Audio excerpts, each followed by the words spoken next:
You're tuned into the Downey's Bucks podcast, part 2 of 2, with Timmy Bolduc and George Park.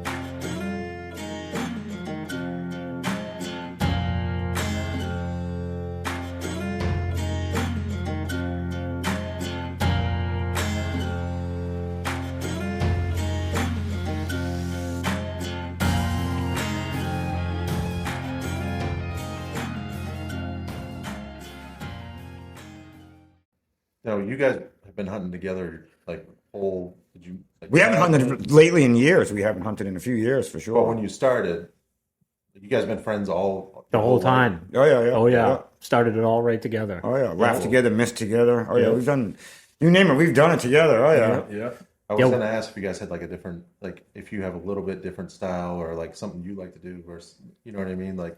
I mostly... To be honest with you, Timmy's been pretty good knack for it, so I listen to him quite a bit, to be honest with you. I mean... Sometimes I get a little wild and do my own thing. It's like looking in the mirror. Yeah, right? You know, it's crazy. No, I kind of do it, but, like, I mean, try to do the same thing. Like, in it... Because at first I wasn't so picky shooting. I just wanted to get an 8-pointer. Like, one time when in Canada, the first time we went, a doe came flying by, so we knew a buck was coming. Well, we hoped a buck was coming. Then a buck came flying out, and like you said, you know, 1, 2, 3, 4, 5, 6, 7, 8. I counted 8 points. Bam! I whacked it. Bam! That's a quick count. I was like, well, hopefully it's what I wanted. You know what I mean? So like, all right, so we get up to it. You know what I mean? It looked like it weighed 200. Then we gutted it out, and it was like, not really. But you know, like I think, but for me, I was happy. You know, I actually got one. I seen it. It was like seeing a ghost. You know what I mean? Oh yeah, for sure. And we got it. That we were kind of tracking, but you'll find when you track a lot, you know, sometimes you end up into a different situation than you started with. You know, you might start on one thing and then You want to get it? do it. So just kind of go with the flow there. But no, I've learned a lot with Timmy doing stuff. Like he might tell you to, you know, go slow or be quiet or wait a second and kind of read the track. Like I shot deer, you'd be tracking a buck and then you get to a spot where there's tracks everywhere chasing does. Instead of keep walking through there, you know that they're back and forth right here. So like I shot a buck in Maine one time. It was toward the end of the season with a muzzleloader, and I said, you know what, man, he's in here chasing this thing around. I'm just going to sit on that stump right there for like 2 seconds. I sat there for 1 second, and then the buck came out. And it was just like, so, you know, you could track, and then certain times you're like, you know, wait a second, what's going on here? So, I mean, it changes as you go, and you just go with the flow. But no, I learned a lot from Timmy. I learned about being patient and waiting and going the extra mile. It's cool because we've developed and grown together in a way. You know what I mean? Like we started, both of us knew nothing, and then went on this journey of this thing, and we both evolved together along the way in a way. You know what I mean? So I guess I got pretty lucky then. You already knew most of it. Yeah, we cheated. Yeah, like I said, neither one of us knew crap. We were just figuring it out, really. Like you see one, and it's like seeing a ghost, and then you don't shoot because you're like looking at it like, this works. So like you're gonna find too, like I know it's a lot about finding a big buck track. That's the hardest thing, is to find a big one. I shot one in Canada one time. I seen it the year before, and then I went back for it. And when I wanted to get deer, I didn't like it got a half inch of snow one day, the day I finally got it. But like even getting to that spot, I didn't even stop and look at any tracks. I just went for that one deer, and that was really fun to do that, to go after one deer. That was actually a lot of fun. But like you'll find, so that's good. Shooting actually is a huge thing. I think shooting. Right. People worry about deer, this, that, up in the woods, this, but shooting is big because it's like if you take a kid to shoot a deer or to shoot a gun that hasn't shot in like 6-7 months. Like I haven't shot a gun in a while. Right. So I know, to me, I'm going to go aim at a target, shoot it. I might get lucky and hit the bullseye the first time, but it's even like I'm going to stop, then I'm going to get my finger, press the safety off, and the second time I shoot, I might be off, and then I'll have to find the safety, press it again. But as you can get that muscle memory going. Yeah, well, you just automatically, the safety comes off just when your finger comes off the trigger, you just hit it. So, and I think shooting is a bigger thing than people think, because I've seen people have big deer in front of them, and the guns not jammed from a bullet, jammed from rust or from this or that. Shooting is huge, man. Shooting is super huge. It's like the hugest thing. Like you can watch jury outdoors, but you know what? The shots you're going to get aren't those shots, but they're going to be deadly shots you're going to take, but they're going to be quick and instant. So I think because people talk about their feed and they're doing this. You got to watch everything, but shooting is huge, man. Because if you've seen a deer, like I hate when somebody says, "Oh, I seen a 10-pointer, but I couldn't get a shot." Yeah. Well, if you counted 10 points, then why couldn't you get a shot? Like it doesn't really make any sense to me. You know what I mean? Yeah. Well, that's why I'm not picky on deer. If they got bone, it's going. Yeah. You know. But I think when you're gun, you got to be instant. Like you almost like if you see a deer or flash when you're deep in the woods, you look through your sight. Get in the habit of looking through your sight at what you're trying to look at, because you might not get another look through your sight at what you're looking at. Right. So, like when people say, I seen a 10-pointer, I didn't get a shot. It's kind of like, well, you didn't do something right, because if you count 10 points and you don't get a shot, like just let them out there. Yeah, Right. you know. Let them fly. Let them rain. Well, I think you got to be comfortable with it. Like Lanny was saying, Yeah. like you just got to pick it up and be on. Like there was times, asked Timmy when we first went with the Benoits, we were so nervous that we were shooting boxes of shells like every other day. Like we were. Right. I mean, it got to the point where we were throwing apples, and on the second bounce, you just whack them. You know what I mean? Like just instinct. Like yeah, it's crazy how you can get to that level with it. No. But it's cool in life that you can actually give something that much dedication. Right. And then it just makes everything better. It's like the whole package: shooting outdoors, your legs getting burned. Right. Yeah, it's just a fun adventure. Shooting is an overlooked thing. It's That's what cost me a lot. oh yeah, it's an overlooked thing, and like, you know, you listen to all the top buck trackers and stuff, and nobody ever talks about it. You know what I mean? And it's it's hands down one of the most overlooked, and it's one of the things that you have control over. That's what there's so much of it you don't have control over, like finding the big buck track, having snow, all these things. There's all these things that's the luck part of it. Almost the single one thing you have any control over is your shooting. Right. You know what I mean? And I never understood like how nobody ever like mentions it, talks about it or whatever. And that's like when we did the track in school, you see, we emphasized on shooting, Yeah. Oh, you I know, love the rolling tire thing. right?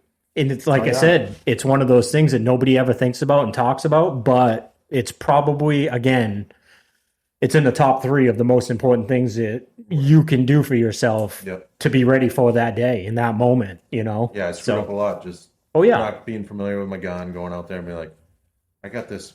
It's really not a big bullet, but it makes a big noise. I always look thinking like, oh yeah, I'm gonna get it. It's a gun.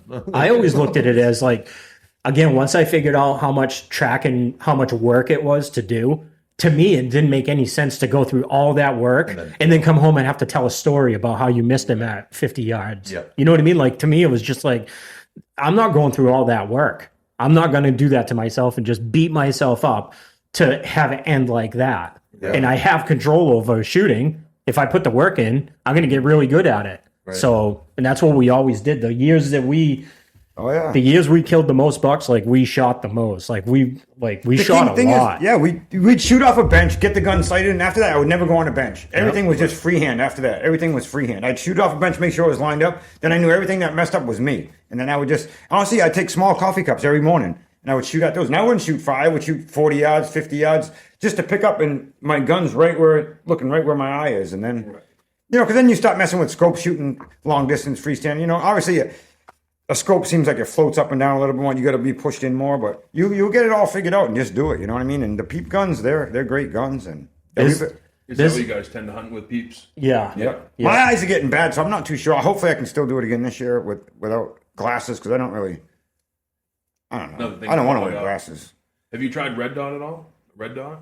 Nah, I'm tough. I'm from the old school. Things with batteries, I usually don't trust too much, to be honest with you.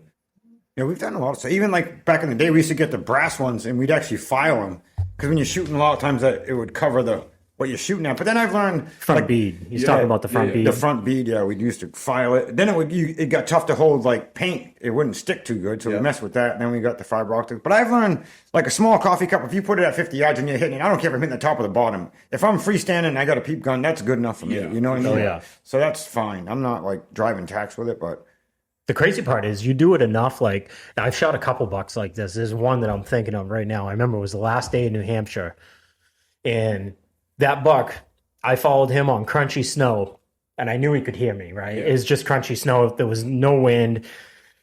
I was so in tune. It was back up to what we were talking about, where you just been in the mountains for 3 weeks and you turn into this animal. Dude, that buck, like, I didn't even give him a chance. Like, the poor thing, I almost felt bad, you know, in a way, but I was so dialed in. I shot 2 200-pounders that year, and I was just dialed in. And I got on that buck, but when I finally saw him, I followed him for probably whatever it was, couple miles, and he was kind of up on the side of a mountain, right where the green growth started. And I had jumped him a few times, but again, I was just in that mindset. I was just, it's just predator. And when I finally saw him, he had gotten himself up in the green growth, and he was just in there a little bit. And I come down below him in the hardwoods, and 3, 2, 1, bam, he breaks out. And instead of going up into that thick green growth that he was in, he kind of wanted to get distance away from me, so he came down into the woods with me. He just broke out of it, and I snapped my gun up, and I never even looked through my peep. This deal was like 80 yards away running, And I never, ever saw my ghost ring. I never even saw my front bead. Never even put it on him. I just had both eyes open, locked on him, just in boosh. And dude, I took one shot off, and all of a sudden I see him starting to go. Dude, I hammered that buck and never put the bead on him. But I had shot so much that just whatever my eyes were looking at, my body was so in tune with my gun. If my eyes were locked on it, I could just snap my gun up and pull the trigger and it would hit there. And that's what I did on that deer, you know? So there's a level you can get to. It just becomes such an extension of you that just your eyes lock on something and like it, you know what I mean? Like you'll hit that. Right. Craziest thing. I couldn't believe it. I walked over there. I was like, I can't even, like I said, I never even put the bead on the deer. I never saw the bead. Right. Never even saw the bead. I didn't have time to see the bead. Right. That happens a lot. Like, it's crazy. You're in the moment. Right. Just the way it went down. Yeah. But like I said, without all that practice that I had done shooting, no way. I'd have, you know what I mean? Somebody else been trying to still get the safety off. Yeah. Run by and it would have been off, you know? Yeah. That's what I mean, though, when it's instinct like that. Yeah, it's pretty... Because even like, you know, we talk about going up in the mountains in the snow tracking, but there's times like, if there's no snow, man, we would still be up the top of the mountain, snow or not. So now you're on bare ground moving around. So then you even got to be quicker with your gun because you're not saying, oh, he's feeding, he's doing this. You're just kind of roaming, just looking and just trying to see what's going on. And no, it's a very good, it's fun. It's a lot of work, but it's very fun. And and you have control over it. Like I said, it's one of the few things that you got control over. Yeah, all the rest of it, it's, you know, there's a lot of factors that go in. There's a lot that's involved with tracking. It's way you come onto the deer. If you come onto him in a spruce thicket, well, bad luck. If you come onto him over a little knoll in the open hardwoods where you could see him, hey, your luck was good, right? I think a lot of people put that fault on themselves too, so you got to get out of that. You got to. Oh yeah, and things get blown out. I mean, you sometimes the wind changes. Next thing you know, he smells you before you even getting close to where you think he is. And I think that's why almost if you do it, that's why if you take long enough off in the season. Right. You know, things might happen. That one you might jump it, not chase it. This one you didn't cross the water. But then sooner or later, everything's going to line up, and then you'll get one. But it might happen on the first day, but it might happen on the last day, you know? So it's like law of averages. You know what I mean? Eventually, it's going to, you're going to, all the things are going to work out. You're going to come onto them in the right place, at the right, whatever. It's just law of averages, and that's what it is exactly. That's what it really comes down to, law of averages. I mean, you keep doing it. It's about, like, them guys we hunt with in Canada, they would... Tell you by 4 a.m, the second pot of coffee trucks are running. They're headed. You know what I mean? And they're like that every day. You know, and you learn that. And like when we used to just go to the camp, and then we just did our own thing. And then, but people knew kind of where we were at, what section. So if something did happen, but that's when Lanny liked us, and he liked us from the beginning, anyways. But when we went there, we just did. Me and him did our own thing, but we'd leave before those guys and get home after them. And, you know, 2 weeks of that, Lanny was like, yeah, so those guys, like, dude, I like that. Yeah, you know what I mean? Putting all the effort in. We're not crying like, oh, we need to go with us. Where's this? Where's that? We had a blast, man. We had fun. Yeah. And we didn't know. He liked that about us. You know what I mean? He's like, those guys are the real deal right there. Like, good for you guys. And we killed bucks too, you know, and he was like, they got it. Those guys got it. I thought it was always his trick to show up after everybody. Dinner would be cooked when you show up. Yeah. I thought that was just a trick. Yeah. No, we had fun. It's fun. And it's fun to go with your buddy, like you two are best friends, and go do stuff. Get out of your element and even like go to... Keep it fun. And try new places. Don't be scared to try new places, you know? Don't be scared to jump in your truck and say, you know, I don't know what's over here, but the only way to know is just to go check it out, you know? That's one of the, like you said, keeping it fun. That's one of the big...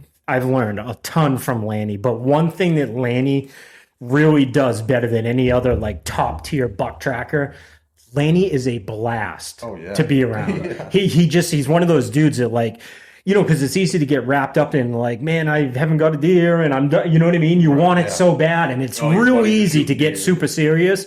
That dude right there, like, dude, just fun all the time. It's always light. It's never heavy. It's never like, man, I'm discouraged and I haven't seen a deer and I can't find a buck track and any of that. Dude, like, that guy will go drive through a swamp and get stuck for 4 hours just to winch out and have some fun, or pull over and shoot a rock at 1,000 yards. You know, you know what I mean? If you're hunting with people that are like taking it too serious, and that's your party, you got to kind of split up and just have fun with it. That's one thing. I end up shooting them then. Yeah, he's like that, but he wants a big buck, but he definitely has. He makes it fun. Like, you know what I mean? He's good at that character, and that's something I picked up from him, because I can go down the other road super easy. My personality, like, I'm gonna zone in, and it's gonna be super serious and all that. But that's something I picked up from him. I'm like, you know, the end result is a deer. Yeah. So you can either have fun on your way to get that deer, or you could be super serious and make it kind of miserable on the way to get. Don't turn it into work. Right. Yeah. And I kind of noticed that, and I'm not as good at it as him, as being that lighthearted and stuff. It's not my personality, but I'm paying attention to that to keep it light, keep it fun, keep it, you know what I mean? And that matters right there. Because at the end, it's two different feelings. You know what I mean? It's like anything in life. That's a big thing too. Like, you can be that super hyper focused when it's just you. Yeah. But if you're like bringing out your boys, oh yeah, like a buddy that hasn't hunted in a while, or somebody that's just getting in the hunt, that's where you kind of find that like fine line. Yeah. You know, I look at it as like, it's like when your kid gets sick. Okay, this is going to suck for 3 days. Yeah. Well, you can either be miserable and make this suck even worse, or you could just be like, well, it's the way it is, and we'll just take care of it and get through it together. And Same thing, you know what I'm saying? Taking the kid hunting, right? Like, yeah. They're going to make noise and all that, like stuff like they don't know. They're opening their Reese's or whatever, and stomping their feet around. They're just having fun being out. Yeah. Then you gotta have fun with it. Yeah. Right. Yeah. But that's one thing, like I said, I've definitely noticed with him, and I picked up on that right there, and like make it a point to try to be as much of that as I can, you know, because I've seen a lot of the other guys that are really good buck trackers, and it's business, dude. It's serious. You know what I mean? Yeah. And that's fine. That's their style, but they're going to kill deer. For sure. I look at it the other way. Like, we can either get through this sickness being miserable, or we can get through it not that bad. Let's do the not so bad, because at the end, it's the same thing. There's a deer at the end. That's it. You know what I mean? So you can either have fun getting there or go the other route. You're either going to make it a great memory or like, exactly. Yeah. Yep. Then you dwell on it the next year. Yep. You know, think on it. And having the right partner, you know, like funny, like you guys. I'm sure you guys are funny and shit. George is a riot. Oh yeah, shit happens. Right? Yeah, you know. Get stuck. Don't go that way. Make some jokes. Oh yeah. Public, you know. Yep. Try to get each other laughing. Oh yeah. And crazy things happen. Like we were up in Dixville Notch, all icy and frozen. And just getting up there was one thing. Then coming back down was another thing. No sign. We were like, oh, so then we stop half a day up there. Then we stop at another spot. Then there's a buck shot in like 15 minutes. Yeah. So it's like you never know how it's going to go. How things happen quick. Yeah, for sure they do. Yeah, last year happened fast. That was right on the road. Literally, when I put the camera down, the buck came out. Yeah. Busting out. Yeah. So it's a great video, and then we didn't get to film it shooting, but you know, it was, and like I explained in the video, that's the first one that I've ever like tracked myself. You know, I've always been behind Tommy, kind of scanning and everything, and he's like, "Do you want to take this one?" And I was like, I guess. You know, I was like, it's not going to be two, but it looks like a decent buck. Yep. And it was just out of that element, because I was so used to like, I know what he's doing. I'm behind him. I'm doing what he wants me to do. You know, but when he popped out like that, when he made that swing, I was like, "Ooh, that might be," because his rat, you know, when they're right there at 30 and then just bust out of the brush, and you're like, like, that might be him. Yeah. It was cool. I mean, it's you know, I'm sure you guys have stories of like shooting deer next to each other that you go, yeah, we'll never forget that. Oh man. You know. Oh yeah. That stuff is so etched in my brain. Like, it's crazy. You know, like you shoot a big buck like that. That's a memory. I'm going to be on my deathbed, dude. Like that's, you know what I mean? You still remember it like it was yesterday. Yeah. Yeah. We've got quite a few of those, me and him together. It's kind of funny too, because it's the exact same memory, because we've shot him. I mean, Buck's just standing right next to him, seeing the exact same thing he's seeing. You know what I mean? Yeah. Like crazy, just crazy. Right, to instantly like have that moment together. Oh yeah. See him take off a dropper. Yeah. Be like, whoa. Well, it's crazy too. So last year, it had snowed, I don't know, like an inch or two. It was like just enough that it was like perfect, that like tacky snow where you could see if there was a hair between their hoof, you could see it, you know? Oh yeah. And he's been doing this for so long. As soon as that deer took off, we kind of, you know, you calm down, you give yourself a second, and I'm following. I don't see any blood. I didn't see anything. I was just like, he's in a blur. Yeah, and I'm just like, this is awesome. You know, we had you know 2 deaths close to my family, like literally weeks before. And I was just kind of in this like mental headspace, like, not being completely there. And you almost didn't make it to camp. Yeah. It was a whole bunch of things happened, and it was just perfect how it happened. And I'm walking, I'm like, and he's like, oh, there's blood, and I'm looking, I'm like, I don't see, I can see his tracks. You know, when they're running, they're splayed out. I'm like, if he's living, I'm catching him right now. Like, he's not gonna make it. And then we hit the road where it's all wide open, and then finally he was like, well, let's calm down. I'm like, all right. And like 5 minutes goes by, and I'm standing in a puddle of blood. I'm like, holy smokes, you know, didn't even notice it, you know. And it's cool. You know, you don't think of those things when you're in the moment. You know, you just kind of go and go and go, and you know, you guys have been doing it so long now. It's just second nature. Yeah. You know, for me, I was like, I'm getting lost here. You know, Yeah. he's right in front of me. Where is he? You know. Yeah. No, I guess you even like sometimes you might shoot a deer and you're like, man, no, I shot him right here. There's blood. Then he's just like laying upside down. He just flipped over backwards. He's upside down in the brush, and you're like, oh man, there he is. He's upside down. So I can't find him. He's upside down. Well, that's like the one in 2021 that fell into the hole. Yeah, like so it was weird. We were standing way off, and I have the cameras at the house, and they go off on my phone. Well, it kept going off last day, and my phone. I'm like, what is going on here? So it's the cameras. I'm like, oh boy, something's going on. So I look at the phone, and it's my son standing in front of the cameras, hanging Christmas lights. So I get on there, and go, stop moving in front of the cameras, unplug it, you know. And Tommy's looking at me like, you asshole. And also, we look out, and this deer's running, and he shot it, and he must have been dogging a doe because I see a deer go to the right, and I'm looking. I'm like, he goes, he's over this way. I go, no, it went this way. Well, sure enough, right where he said, it was in a hole, just like you're saying, upside down, just like perfect hole. You could not see right it. under a rug. Yeah, we literally dived right in a rug right there. Yeah. But yeah, It's fun. Fun chasing them. No, it is fun. the The whole thing's is the fun. best. The whole thing's fun. You know, going to camp, seeing the buddies, you Yep. know, everybody talks shit. Finding a big one's tough though. Finding one that's not going to get mixed up with other tracks and really confuse you. If you want one big, where no matter where it runs through, how many deer it runs by, you're still going to be able to follow that one. Those ones they're pretty tricky. But when you see one though, they're unbelievable. You know, Yeah. it's like a whole different species. Yeah, for sure. Yeah. Where's your favorite place you've ever hunted? I like Ontario. Yeah. Yeah, I just like it for the. You know, you will see cars driving back and forth, but once you get out in the woods, you can just go, and you can just go. Right. Yeah, you ain't gonna be a road in 4 miles. You go like 50. Yeah, you can just keep going. There's places up there. I mean, yeah, if there was Bigfoot, that's where he'd live. You know what I mean? Like, it's big, dude. Yeah. Real big. Where about you? What's your favorite spot to hunt? You don't have to tell me your spot, but like area, like Maine, New Hampshire, Coordinates. Vermont. Maine. Pins. You have a pin? Yeah, Maine probably, I'd say.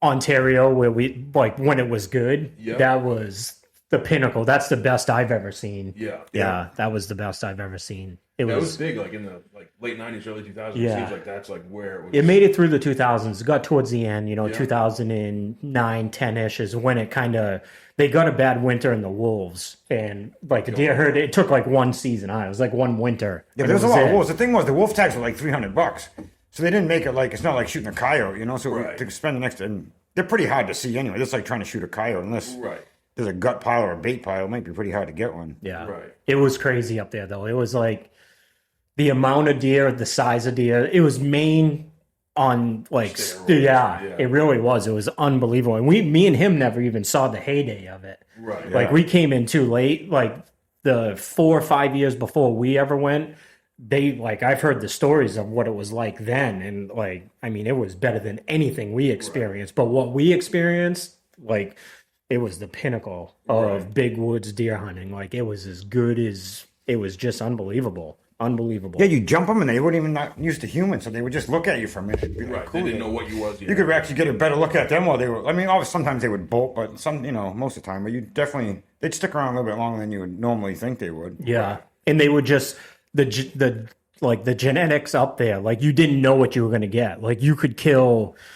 I mean, Yeah, we saw typical bucks there. I mean, 160, 70-inch bucks, non-typicals, 250-pound bucks, 275-pound bucks. I mean, just the like top tier. Yeah, like George, he shot a buck up there. Yeah. That buck weighed what, 230? Yep. Yeah, he weighed 230 pounds, and he ended up grossing out at 193 inches. Wow. We found that place, like, Wow, that's insane. dude, I don't it's know just a inches. giant. Was that the picture you showed? Yeah. I mean, just I remembered that. the buck of a lifetime. Yeah. But even like the coolers, we were talking about this last time. Me and Timmy, I seen him last week or whatever it was. Is the garage they had where they hang the bucks in, because we hunted there and there was a few other groups hunting there, and they would be honestly like you'd go to a butcher shop to drop your deer off, and you might see like 3 good bucks out of 50 deer in there. There was at least 40 or 50 bucks, and they'd get rotated every couple of days, and I'm talking like any of them. Oh, crazy. Just unbelievable. Like hanging upside down, like just ready to somebody take them home. It was just unreal. Like I said, that one's 275, 150-inch 10-pointer. That one's, 223 and it's got 17 points and it's a little scrub rack non-typical. Like it was just everything in between. Dark racks, light racks. It was just like unreal. It was crazy. Drop tines and that one, you know what I mean? Like walking into a museum. It was crazy. Sounds like a heaven. Oh, it was unbelievable. Then a couple days later, there'd be new ones in there. It'd be like you just couldn't fathom it. It was just like, but there was that many deer that like guys could just show up and you had Benoits and people that were at that level. Of course, they're gonna have bucks hanging in there, but there was everything in between. There was guys that really weren't even probably that good, maybe, and they'd get cracks at nice bucks. It was just wild. It was wild. We were born too late. Oh man, it was unbelievable. It was unbelievable. No, it was unreal. Everything in life, unbelievable. I don't. Yeah, I mean, I've been to Illinois hunting once, and I've seen decent bucks there, but nothing really like. Those aren't eating fields. These ones are just living in the wild, and they're just sheds growing. You go out there and like get into a new area, and like there'd be just big giant sheds laying around. They're like, you know what I mean? Oh, I'd be stuck. Oh, it's crazy. Sometimes if I am on a big one and I don't want him to get it, I'll say, "Hey, get ready, Jim, because this looks like a good spot for an antler." Yeah, because I'm always looking for his head. And I know his tricks. So I'm like, okay, well, but he knows. I'm looking around. He'll trick me. Yeah, but that all being said, like right now, I think the best place to go kill big bucks like we're talking about is Maine. Yeah, Maine is as good as it gets. I think right now. Hopefully that changes, and maybe Ontario will come back again. We'll see. But yeah, Maine. Do you guys take trips up there to check it out? I went in 2016. Yep. 2016 I went just because of what I just described. Like that was the pinnacle. Hadn't been because it got bad. We went there 1 year or whatever, heard it got bad, didn't go anymore. 6 years passed, let's try it again. And went there and... It'd be nice. You probably know people up there. Nope. No? Well, if you did, that would be nice. Because then you could be like, hey, how's the deer doing up there? Yeah. And you went back 6 years later and it was still just decimated. Yeah, I couldn't wait to get back to Maine. That's the problem is the wolves surplus kill. Yep. They just kill. It was winter and wolves. Yeah, the two of them together. They have types of predator control going on up there now? No, they kind of screwed up. I'll tell you what Ontario did is because when that got popular, it was in the early 2000s, right? The Benoits went there, it was on their videos, and everybody started going, right? Yeah. See, back in those days, when you bought your big game tag, your deer tag, they'd give you a wolf tag. So then it started blowing up, and I think the Canadian government decided, like, well, if you got all these out-of-staters coming here, don't just give them a wolf tag, sell it to them. Well, everybody was going there deer hunting. Nobody, we weren't there to wolf hunt. If you saw one, you'd shoot it, but that was it. Well, then they decided like, oh, well, the wolf tag was different or separate, so you had to buy your wolf tag for like, it was either $200 or $300. I can't remember. It was expensive enough that like probably 95% of the people were like, well, I just drove all the way here. Right. You know what I mean? All the things. I'm here to shoot a big buck, not kill a wolf. So they just didn't buy their tags. So, you know what I mean? So the government kind of got greedy a little bit to try to like, well, let's make some money off of this. Yeah. But everybody was like, yeah, well, keep your tag. I didn't want it. So they stopped buying it. Well, I think a combination of that, and less wolves got killed and they start populating and then the winters hit them hard. Next thing you know, one bad winter plus the wolf population growing like it was because of that, and next thing you know, it was this perfect storm. It was a winter and the wolf population, and it wiped. It was literally 1 year. It was crazy. Like one winter, it went from being the best deer hunting for a buck tracker anywhere to probably, you know what I mean, as bad as you could get. Let's hope Canada doesn't give out any passports to them wolves. Yeah. Keep them on that side of the border. Yeah, they're big, dude. There's some big wolves. I shot a buck one time. This is the one you guys were looking at in the room there. The swamp. Yeah. So George went there the next day. Because there was another buck in there with a doe. So I was like, I'll just see if they go in that same area. Yeah, it's a big 8-pointer. I saw him, and he was a nice one, really nice. But he went and sat in that same spot, and the next day he had wolves come to the gut pile because we dragged my buck out of there because he knew we wanted to hunt it. So we got him out of there down the end of the swamp. That's when Georgie told me, it was kind of funny. He was like, yeah, ravens are stupid. If they just shut their mouth, they'd have that thing all to themselves. But they're squawking all day long. Yeah, I will never hunt near ravens again. That was the most aggravating thing ever. I will never. He was bullshit by the end of the day. Listen to them things all day. Kidding me. Yeah, they're coming in out of the trees. Oh, yeah. Making all kinds of noise and Yeah, but they called the wolves in. So, Right. yeah, you ended up seeing a big black wolf that day, yeah. right? At first I thought it was the grass was kind of deep, and there was still a distance. You know what I mean? But yeah, black one. Yeah. Yeah, there's a black koi dog down by us. Is there? Yeah, people bought the land and they don't want you shooting them. Yeah. But they have a sheep farm. Doesn't make much sense. Yeah. Okay. We'll let nature take its course. Yeah. Yeah. God's way, we'd not stupid there at that point. Yeah. Yeah. But it's been fun. We've had a lot of fun. We've through had a the lot of years. fun. Oh yeah, we have. A lot of trial and error. So like when things mess up or something happens, you know what, dude? Just put it on the notch pile. You learn from it, you know. Because I can't say we definitely didn't gave up on a buck when we shouldn't have, and then certain ones that there's some bucks you should give up on because they're just running. So I mean, they're chasing does. I mean, you ain't gonna even see them. But you know what? You live and learn. Because the rut can be kind of tricky sometimes, you know. And that's when you can get on a buck, a big one all day long, and you know, maybe if you know the country, you could try to cut them off somehow or do something, have a better plan. But yeah. Sometimes they stop so you can get them, and sometimes they keep going, you know? Right. But you always hope you can catch one with the doe around the next corner. That's what you hope. He's standing there. She's bedded, and he's there with his tongue hanging out. Yeah. That's what happens sometimes. The doe will just get sick of getting chased around. They'll just lay down in a thick spot, and he'll just stand over it, rubbing trees, hooking the ground, just frustrated. And then that's when you'll catch him, just tongue hanging out. Literally, just exhausted. I mean, to the point where the doe's just on the ground like, I'm done, man. Yeah. We've shot him that way. Oh, yeah. Yeah, the biggest thing is really just being able to self-reflect, you know.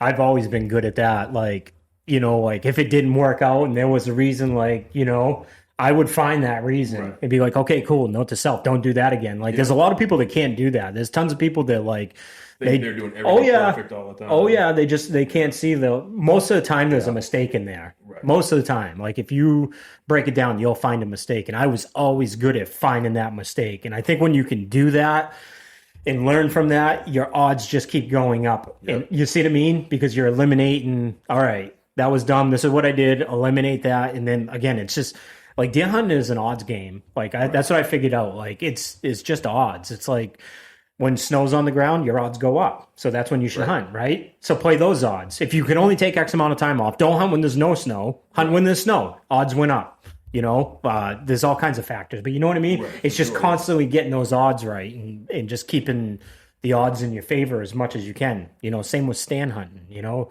up there on that ridge versus in a swamp somewhere. There's different odds when it comes to big bucks. You know what I mean? So, yeah, it's just, that's really what it is. But being able to, like I said, reflect on your day, what went down, why didn't you get him, finding that right there and learning from that. And then next time, like, you know, and I say that and like I screw up all the time too. You know, still, you know what I mean? There's still times, but I'm also smart enough to be like, yeah, you idiot, don't do that. You tell people not to do it, and there you go, you just did it, idiot, you know? Then you want to counter it though. It kind of like gets you more fired up. I can't believe I just did that. Oh yeah.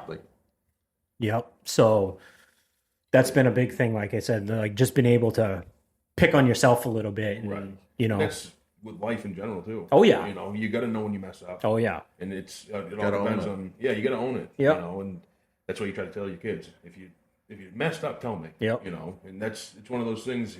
Once you realize what you're doing wrong, it's gonna make you that much better. Right. You know, but it's if you don't want to think you're doing anything wrong, you're gonna keep doing. You're gonna make the same mistakes over and over. You know, you put in all the time in the world, but if you make the same mistake over and over, you may have a chance, but you may not. Yeah. You know. Yep. Yeah, just keep putting one foot in front of the other. Yeah. That's what I do. Like my magnet from Carl. You shoot a 760 or 7600? 760. 760. Hey. Yep. 150 grain? 180. 180. Okay. Core, I shoot the core lock and I shoot the soft points. Yeah. Just what my gun likes. I've always shot the 180s, but that's what I shoot. I say the same thing. Like my gun likes. Oh, my gun loves them. Yeah, that's what I shoot. I got the same gun I've had the entire time.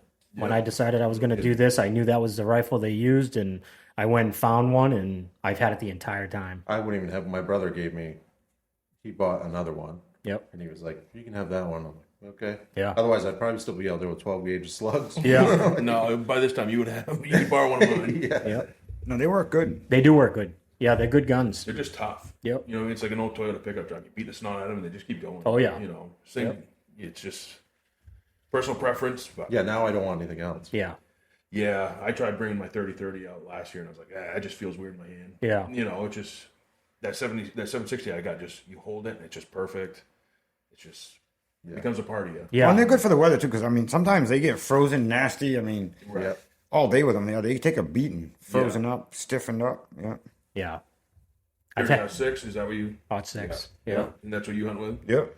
Yeah, I still got the we same keep one the today. same grain too. So like, Yep. bullets floating around in the truck or something we know. Yeah. Yeah, I've got nothing wrong with it. I Right, actually don't mind it's huge 308s, but I difference. love my 30-06. The thing with a 30-06, something could happen and somebody could break in your car or you could forget something.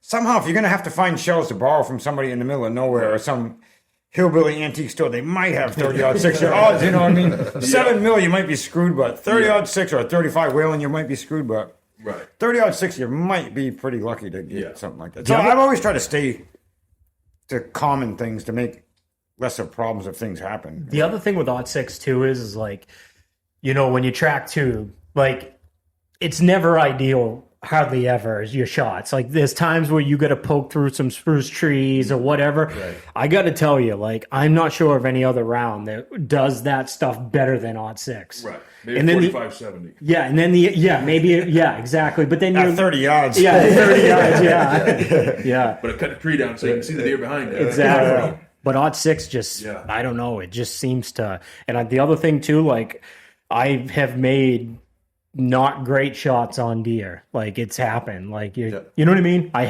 made Another shots. thing you got to own. You got to know what you're. Yeah. But I tell you, I've never lost one with my Odd 6. Right. You know what I Right. mean? Yeah. Like that round is so rowdy that like, man, it's like if you hit them, man. It's like hitting them with a truck, right? It is. It really is. They just get disoriented too. Like Yep. no matter what.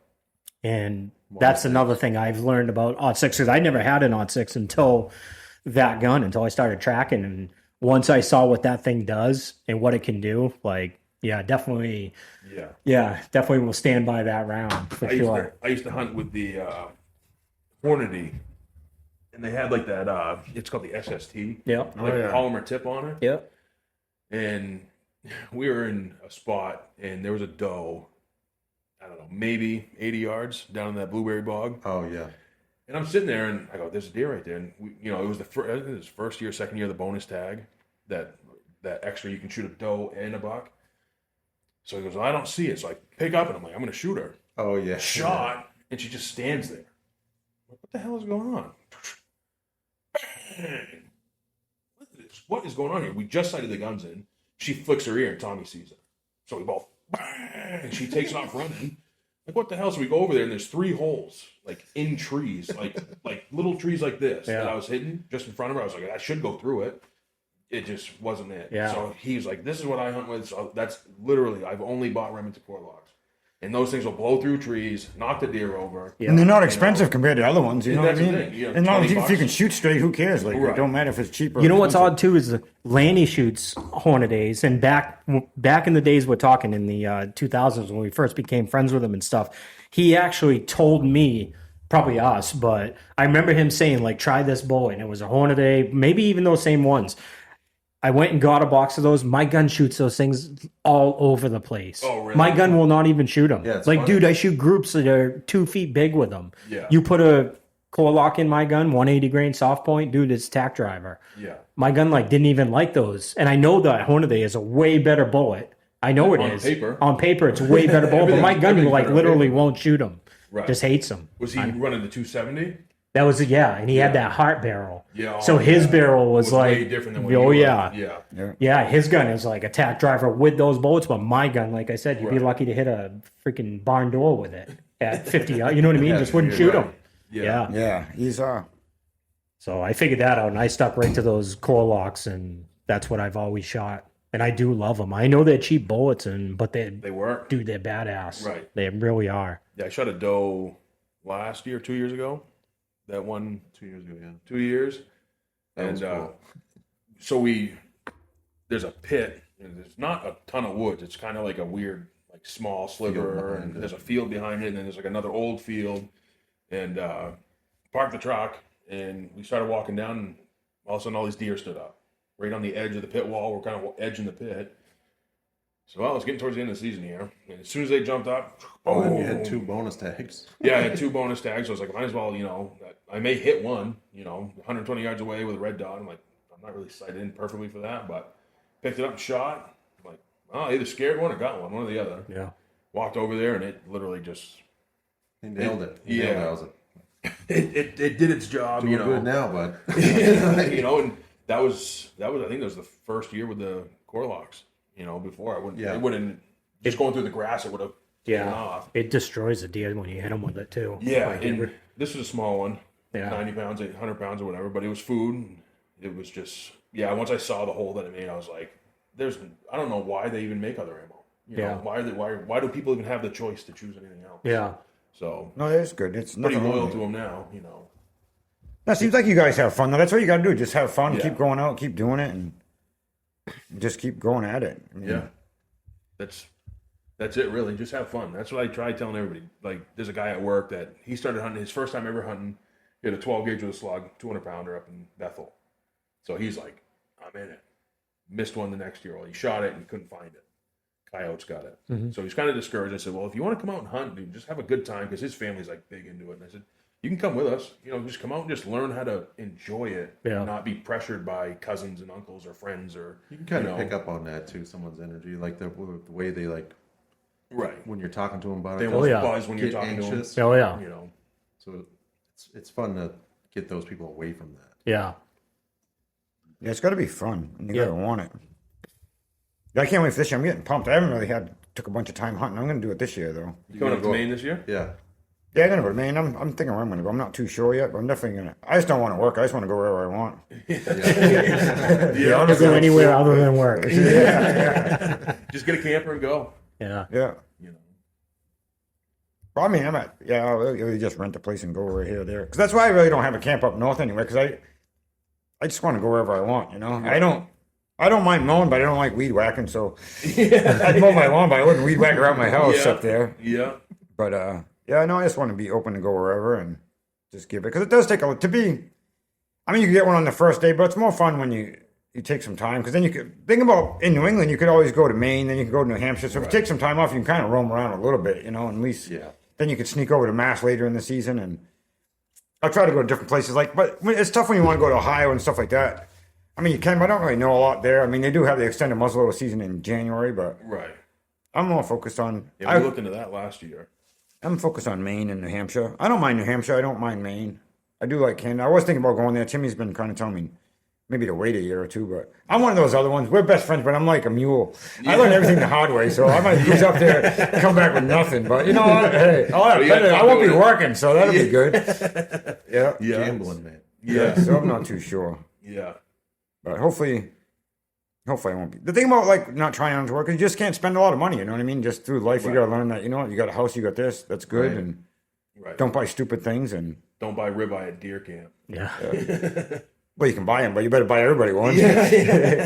But it doesn't take a lot. It's just get your bills paid at home and save. I used to save all my $1 bills, all my change. Ask Timmy, I'd save buckets of change, and at the end of the year, I'd go to that whatever that convenience store is, break the machine, dump it in there. Then guy, I think I stole receipts because I had too much change. But then I just save it all year. All that I would save all that stuff because because we had bought houses at the same time. We all had the same, because life's not cheap. Right. No, that's for sure. That's what, honestly, I lost every 5 years. I would work somewhere, 5 years, laid off. Just lay up, just bad luck. Yeah. And then I finally got to a point where, right at that 5 year mark, you could get a week off. Right. So that's the most we've ever had, is being able to take a week. Yeah. Trying to change that. That's a big thing. It is. Yeah, definitely. Get you get independent. Yeah, I don't have kids, so it's definitely a lot easier for me. Like, I don't have kids, so it's definitely easier that way. And the other thing, too, in life, as you get older, too, just kind of buy what you need and don't waste money on things you don't need. You know what I mean? You don't need things that cost thousands of dollars a month for payments or whatever. You want those are things that hold you back. Because a month is quick. Whoever said that bills are due once a month, 4 weeks, there's not enough time you catch breath to get to the next one. So I think as long as you keep, like you look at Lanny and Larry and them. Maybe they don't have a lot of material things, but they have a hell of a good time and they're real good hunters. So I've learned that from them too. You don't need the best truck in the world. You don't need the best clothes in the world. You need wool. You need to stay dry. That's one of the big things too, is like, I think people get caught up. Like, I got to dress just like that. I got to think, Right. go over to your Walmart. I need a $100,000 truck with a winch on it. You don't. You know what I That's mean? what you want to do. That's a big thing too. Is like in the tracking world, the pump guns is like the huge thing, right? You don't have to have, like look at Rodney. They run those bolt action guns. Oh, yeah. Don't don't think you have to go, especially now with the 760s and 7600s going for like $1,500.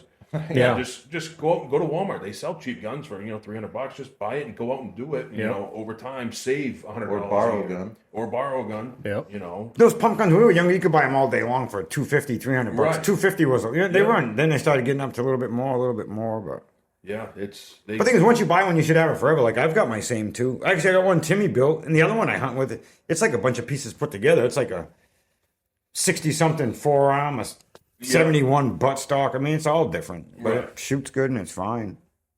Yeah. I think just go have fun. Yep. That's the ticket to it. I think nowadays the hard part is, I think you'll eventually get into a lot of hunters evolve, like maybe in the beginning your standards were this. I'll take a 4-pointer. I'll shoot. Right. At least for me, it was, yeah, like I know what I want now. Now the time that he's talking about, you need that time to go find that kind of deer. Yeah. That's where the difference of a guy that only has a week off versus someone that can take 3 weeks. To consistently shoot 200 plus pound bucks, you're probably going to need more than a week to even go find a 200 pound plus buck. You know what I'm saying? That's why I'm like, when I take the kids and wife camping or something, I'll go up in an area that I want to check out. And then I'll take the day and just go see if I can locate something on. Yeah.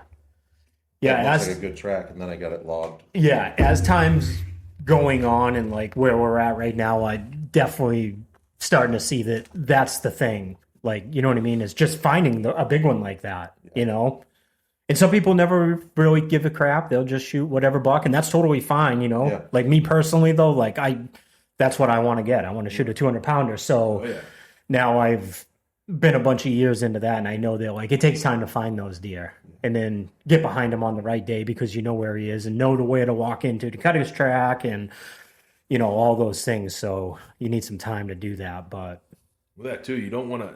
A lot of people getting into it, they want to go just what they're hearing on TV or what they're hearing on the internet. Yep. Don't focus on where other people, you know what I mean? Like, go find a spot, because if you find a spot where nobody's been, there may be a deer in there that nobody's seen. Yeah.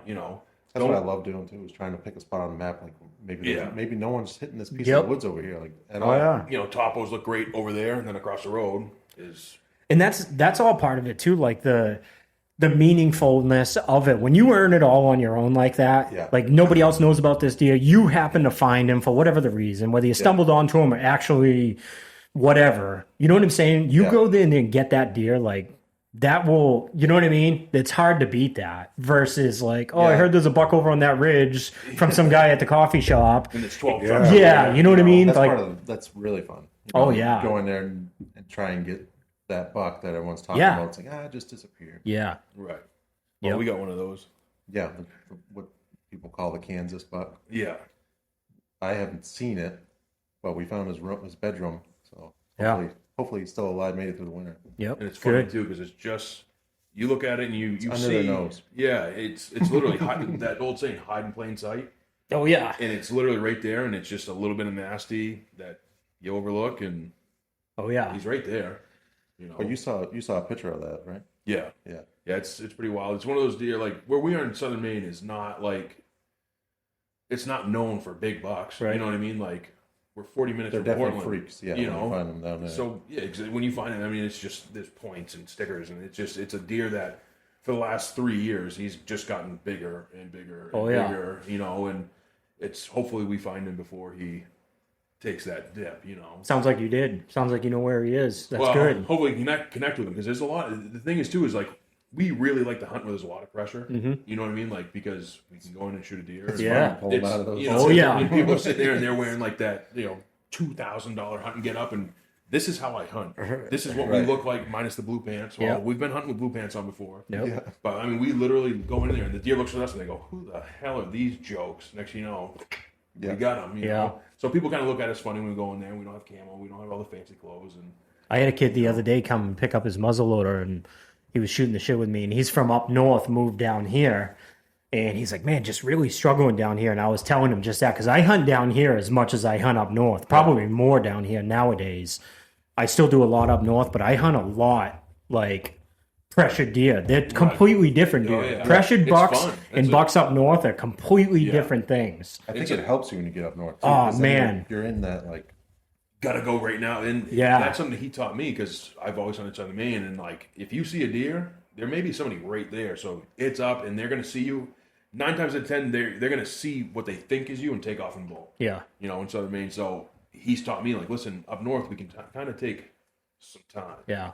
But I still am. Yeah, they might stand there and question it a little more, whereas the other one's like, "Yep, see ya." Yep. Where, you know, so in Southern Maine, it's point shoot. Yep. Up there, it's point shoot, and they don't even have a second to even think, you know. Right. Yeah. what is it, Keep you that know. same Right. mentality. So that's cool. But that is a trait, though, with those big ones, those big bucks. Like, when they're pressured like that, it is those stupid spots. Like, I do it a lot down here. Like, I hunt a lot down here.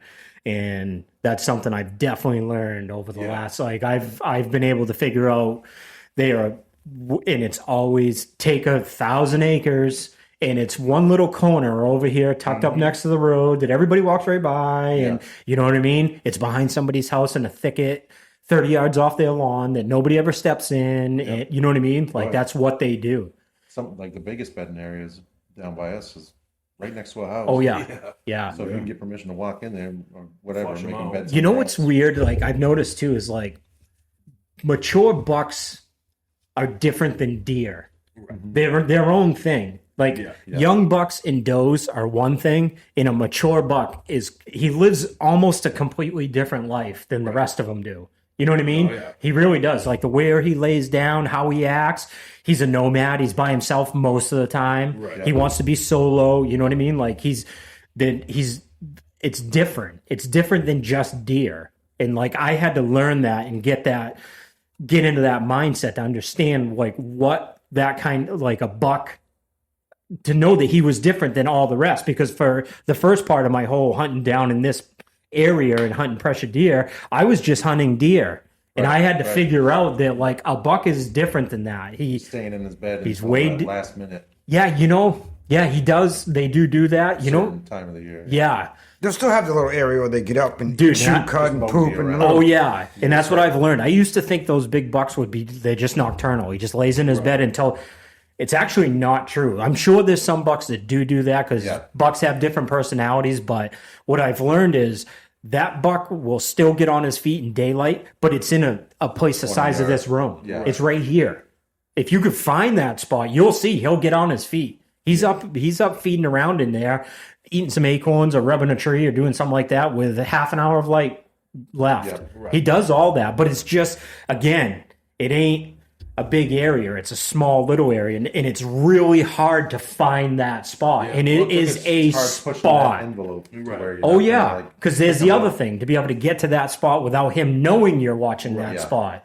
One Took us wind 3 swirl. years. Yeah, it took Right? us 3 years to find what we're that Exactly. one little spot, and we're like, Yep. holy smokes! And then you get there, and every time you're like, well, I can't believe this. Oh yeah, yeah. when you're over 1,000 acres where we are, it's like we've scoured this thing. Like, what are we missing? Yep. You know, it just happened. Tommy's like, well, let's just sneak down over here and kind of work our way up here because we're kind of like in a halfway point from where people come in here and come over here and come in there, and where I would have never expected it. Yep. He was right. I mean, it's just Go ahead and watch the parking spot. Oh, yeah. Especially if there's a ridge Yep. next to it. And the trick comes in is what I've always struggled with is like if you can get to where you guys are at, where like okay, there's a spot. Now having the discipline Go to in hunt there. that when it's right, Yeah. not a night when it's That's variable so wind hard to and do. because Yeah. one swirl, dude, one wind swirl, that buck smells you. That is it. The game is over. That's the other thing with the pressured buck. Like you got one shot. Yeah. You might get lucky and maybe get another one, but chances are, dude, it is one shot. And to be able to have that discipline to not go there, even though I got the night off, I'm dying to get there. I've been thinking about this for a year, Could be your own right? night. Yeah. right. But to be able to have that discipline to be like, nope, I need a northwest wind and I need it to be steady at least, you know what I'm saying? The temp, like Exactly. sometimes Northwest wind. move a Do you little know where more. we're hunting? Nope. But, But yeah, that's the hard part about it. Takes a lot of discipline to not be jumpy and just go in on those because tonight's the night. I'm going to do it. Yeah. You know what I mean? smart. They're so like I so- said, you got one shot at it. Yeah. You And got that's- one shot. That's the thing with those older, mature, smart, pressured deer. Yep. So there's been pictures of this deer the first week. and he dies. He dies right out. Oh, that's Yep. the No buck we were pictures. talking about. Yep. Yeah, it just dies right out. There's nothing. Yep. And everybody's like, oh, maybe somebody shot him. Well, then a whole another year goes by. First week, pictures. Yep. Back and forth. First week, no more pictures. Yep. So he knows, and he knows where people are coming in. And he knows where people aren't going. Yeah, the pressure's starting to come in. He knows they're there, and then he probably has a, he just does a move. Yeah. And It's just. oh, it's- yeah. It's crazy to think a deer has that discipline. Oh, yeah. Yeah. I mean, I A know they big got to buck. survive. Yeah, That's the thing is a big buck. Right. I'm telling you, it's almost like a horse and a cow. Big buck is so different than just deer. Right. It's crazy to me. The more I've learned about them, like it's crazy. Even some of those cameras, they make more noise than you think sometimes. I've got Yeah. pictures of bucks and then the never seen them snap. again. And it's like, Yeah, man, it must just because of the trigger on Bulldog this showed me camera. that. He's like, yeah, I think that camera's too loud because there was actually one of the kid at the we were messing with it. Well, I was messing with the deer, kind of down this way. Then I was like, I moved back to my farm, so I was telling Timmy about it. But the kid at our school up there ended up shooting it. Yeah, it's Oh, a no great kidding. big buck that he put me on. He was after it. Yeah. Then he's like, I'm moving away back to my house, so here, you go after this buck. And we got his picture. I'm like, holy smokes, dude. And he had his picture too, and he showed me, and I was like, man, it is just a huge one. So I started hunting the deer. We got his picture one time, and I saw just the way the deer snapped around. It was like a 3-shot burst. And you could see the deer the first shot, like he was just walking by, but then by the third shot, he's just in there looking at the camera. Dude never got his picture again. Yeah. That was it. That was enough for that buck right there. Like game was over in that spot just because of that camera. Put them 6 to 8 feet up and Yeah. then angle it down. Like you're not gonna get.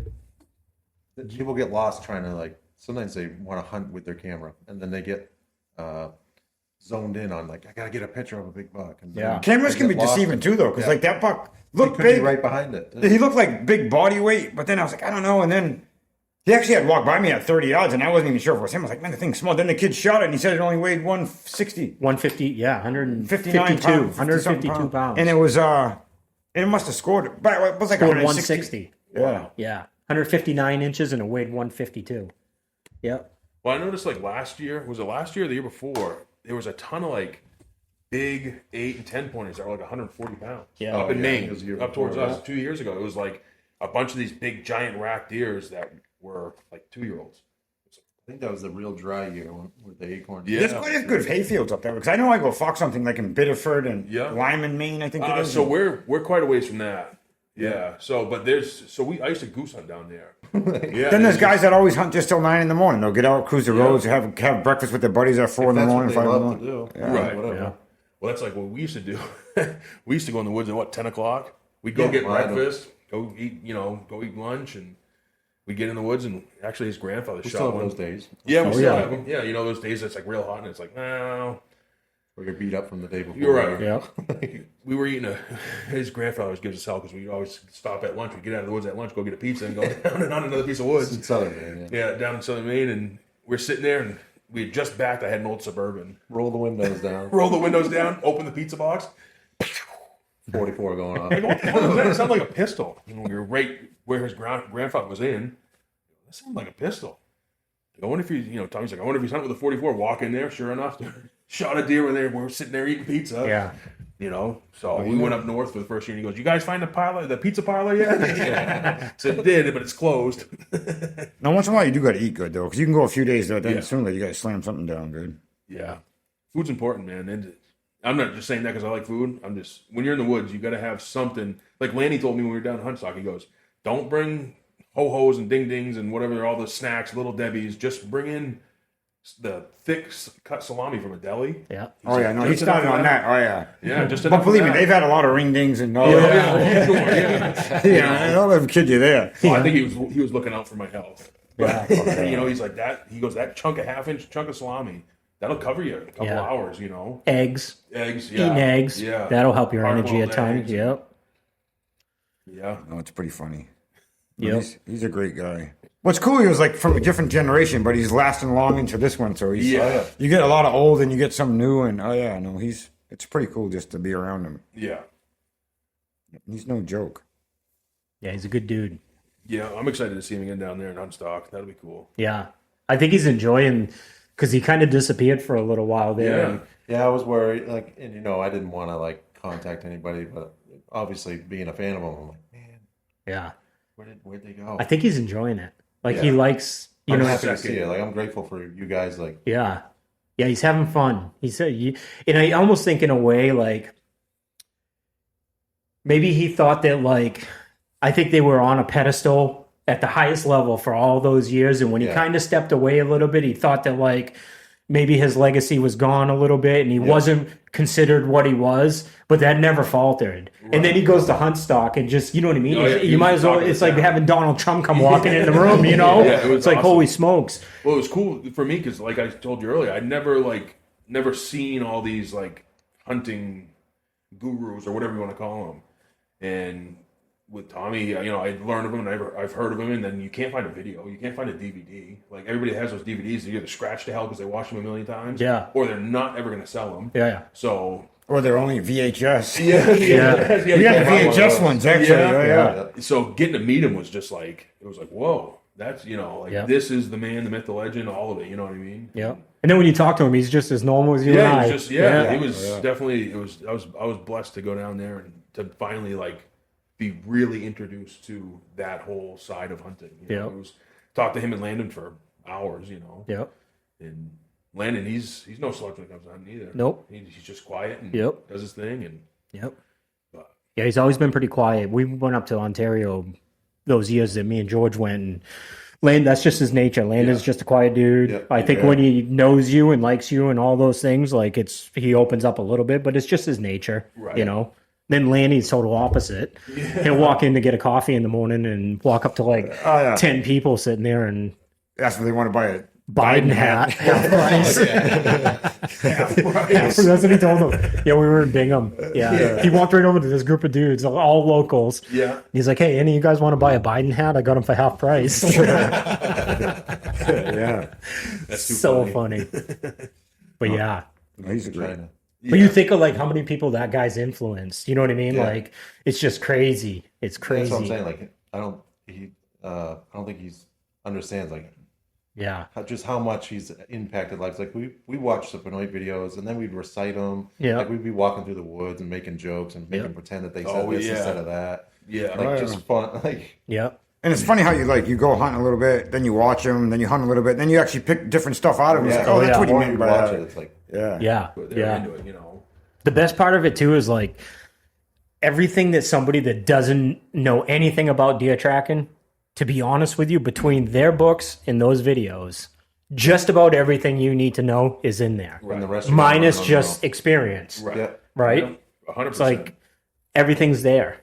I mean, we're proof of it. Like, we had, see, like, it's kind of weird because we're just old enough that, like, I've seen how much things have changed. Because when I was young, there was no YouTube with all these people putting out videos. There was none of that. The only thing we had, right, George? It was those videos and those books. That was it. Yeah. But now there's, like, all this information out there. So now if you want to learn how to track a buck, you can watch anybody. You can watch Hal. You can watch anybody you want. Lanny, Timmy, whoever. It doesn't matter. There's all these people, but we didn't have any of that stuff. So the only thing we had was them, and it worked. Everything we needed was in there. You know what I'm saying? I think that helped a lot, too. If you look now, like, tracking wasn't super, super big. Nope. You know, in the last, 5-6 years, it's really exploded, you know? And you guys, you know, Big Woods Box and the Benoits and Rodney and them guys, they've put out all this content that you can be an average hunter and be like, well, I want to give that a shot. Yeah. You can be successful at you it. got the grit. Right. Yep. You know, you have that fire in you can do it.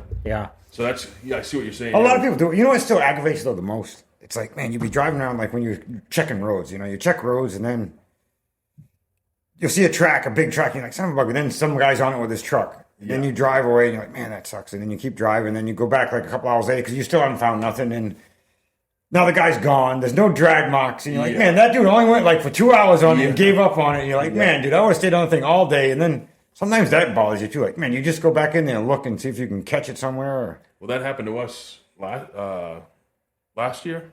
Last year when we were up there, after I shot my deer, we went back in because there was another track that Tommy had found. Big, huge tree that was all scraped up. And we went in and found his track and followed it. And we ended up cutting somebody else's track. He had come in, like, I don't know where he obviously knew the animal, knew the deer. Oh, that You could tell the guy was a good tracker. You know, he was cutting off, like, we were walking through the swamps, and he was walking around them, and he's getting back on the track. I'm like, man, this guy's smart. And Tommy goes, and of course, me being fairly newer to it. I'm like, well, in my head, I'm thinking, well, this guy's on it already. You know, like, how far did he push it? Are we just wasting time here?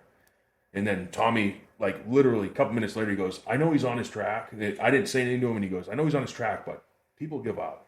You know, people give up, and we're not giving up, you know. So I said, all right, you got it. So I just kept going, and every time I'd take out my phone, video some more, and, you know, we ended up.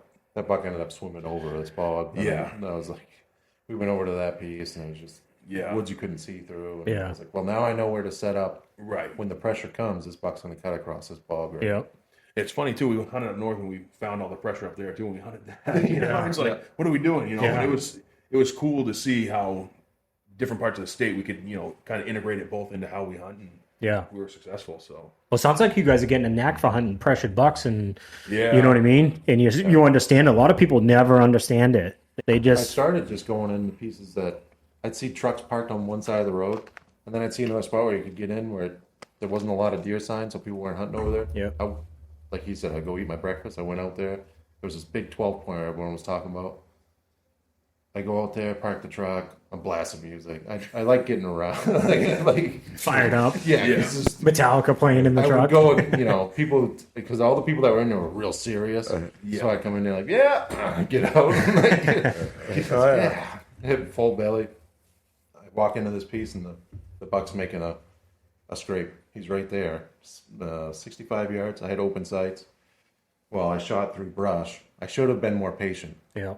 I hit him, and I see him go off, and then I'm just trying to get some at him. And then I'm like, oh, damn, he's headed right for those guys. And there was train tracks there. So I was like, I'm going to go down train tracks, see if I catch him. But before I could even turn around, I heard a shot. One single shot. I said, damn, this is going to be a fight. Did they get him? I go down the train tracks to find out where this person was, just in case it was the buck.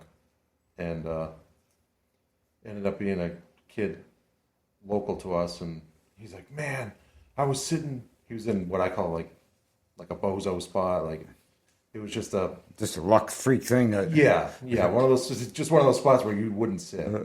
And he was there with his tree stand, and he goes, I saw this buck coming. He goes, looked like he had an old injury. I go, it's not old. I go, I just broke his shoulder. He goes, he had one leg up and he's running. And I'm like, yeah. And he goes, but it was all lumped out. So I knew like the bullet turned and just lodged underneath the skin or broke his shoulder. And he's like, all I saw was rack, and I just shot. I missed him. I'm like, and it was in a big clear cut. I'm like, ding. Did you get that deal? No. He ended up living in the guys got pictures of him and stuff, and I never know what happened to that buck. But they had pictures of him back on camera, healed up. Yeah. Crazy. You wouldn't think that. Because I always thought, like, shoot him in the shoulder. Behind the shoulder. Yeah. Now a little further back. Yeah, they're rugged. They know how to survive. Oh, yeah. They got a will to live like crazy. Yeah. It is nuts. It's fun, though. It's fun chasing. Yeah. I'm getting ramped up thinking about it now. Yeah. We still got to find a camp. Yep. Well, we try to do Airbnb and stuff like that. So we can bounce around more. Yep. Yeah, and his folks got the place up there, and sometimes they'll dry up, so there's no sense of being. The cool thing on those kind of things, I find is because we've been going for a few years. I mean, I don't know a spot to go to, but I know that, like, see, you're at the end of the summer, and you're really not in snowmobile season, so you can usually your options are pretty open as far as like even I've rented places on the lake, for like $600 for the whole month in one spot just because. It's right in the middle of the two seasons. Snowmobile season ain't here, and nobody's really fishing or doing. The kids are all back in school, so you kind of do good. And then you really don't know where it's going to snow. So if you're open minded for snow, you might rent a spot over here, but the snow's actually over there because you know. You can always drive too. Yeah, that's the other thing too. Like I'll drive an hour from camp, hour and a half, no big deal. Whatever, you know what I mean? One of the years we went up was when I first bought my pickup. I drove up there, I had like 1,500 miles on it. Yeah. Came home and it was like 1,000 miles over the oil change. Yep. You know? Yeah. You know, it's just you can put on miles quick, you know, especially logging roads. But yeah, it's we like to focus on where we are, and then if there's nothing going on, don't be afraid to drive. Yeah. Saying, you know, don't be afraid. You know, from where we are to the other side of the states, a couple hours, but maybe a little further north, maybe a little further more inland or towards the shore more. That's one of the traits right there that like I just think about that sort of stuff, and I've noticed it, like, when you take the Larry, Lanny, Hal, Joe Donito, all the best, right? Like, I've got to know a lot of those people, and you get to see just the traits that they have. Right. One of the traits that all those guys share is wanting to roam. Right. They definitely do not go kill a buck up here on this mountain, and I'm going to spend my next 5 years over here. Right? Yeah. You know, probably go check it and stuff, but that is a trait from all the best dudes. They are straight up roamers. They want to know what's over the next mountain. They want to know what's over there. They have that wandering spirit about them. Yeah. And that's something that, like, that's a good trait right there to, if you don't have it, just make yourself have it, you know? Yeah, and if like, you do have it, then you're definitely set up for track. oh yeah. Right. Yep. Big thing is too is like the first year we went up there, we found a spot and they were crossing the road heavy. I mean, just nonstop. Every day we showed up, there was a new set of tracks. Yep. And it's just you're sitting there like, this is awesome. This is going to be the best. Well, we went up the next year. We stayed semi close to it. It was 40-minute drive the second year. We're like, well, hell, it was that 70 something degrees out that first couple of days. We drove over to the other spot. There's no tracks, nothing. It just dried up. So a lot of people think, well, you stay in one spot, deer are going to be there. Well, no, they'll move. Oh yeah. It's just kind of Yeah. give it a couple of years, go back, and the logging changes it too. So, usually 2 years after they make a cut, they're in there feeding on new growth. Sure. But then it's hard to see it. Yeah. You shoot through 4-foot whips, and it's not the best, but get in there and see them at least. I do think it is a thing, though. A lot of people get comfortable in an area. They know it. They've been in there. They're comfortable in there, and it's shot one there. 95. oh yeah, it's easy to get bogged down into that. Yeah. That's a You got to break the cycle. oh yeah. Yeah. It's tough to do sometimes. Like, Oh yeah. because you do get sentimental Sure. value out of like, oh, this is where my grandfather always sat. Yeah, This is where, you know what I mean? Yep. Yeah. No, exactly. I own this 20 acres. I'm going to stay here rather than going over there. It's way better, You shot one there 2 years ago, so let them grow back. Yeah. Yeah. Yeah, I've made myself learn to enjoy roaming. Yeah. In the beginning, I wasn't designed that way, but I recognized it, and I was like, yeah, well, you got to be that. Right. So I started, like, just pushing myself to want to do that. Now, like, that's all I want to do. I just want to roam everywhere, Right. Well, like last year, we went to a spot that, with your cousin, he brought us up to a spot that we had never even thought of. It was an hour away, which, you look at a map, you can kind of see what's good and what's not. And And you're in the mountains. Like, yeah, you're in, big ridges, big creek, which is short enough that I can cross. yeah. Like, get across this one. Yeah. And it was, there was awesome deer sign up there, Yeah. and everybody, there was, 2 trucks there, and they all went the other side, and Tommy, let's go this side. And we ran into them, and then they ended up coming over to the other side where we were at the end of the day. They're like, yeah, it's a little better over here. Yeah. One day we'll be crossing a brook like that, and the friggin' black bear's gonna come running down the middle after I finally get in the middle. That's all right. Hey. Yeah, they say black bears act bigger. Yeah. Yeah. Everybody else jokes, you're afraid of bears, you're bigger than most bears. I know. Yeah, That's know. what I was thinking. I told him, I was like, I think you weigh more than this bear. Yeah, you kicked the crap out of a bear.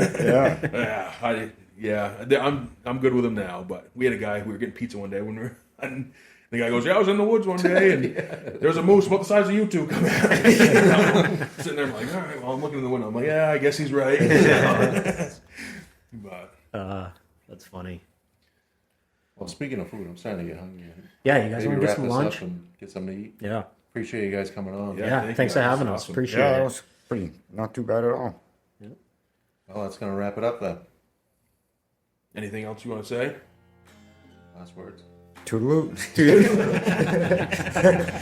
That was good. That was perfect. Perfect.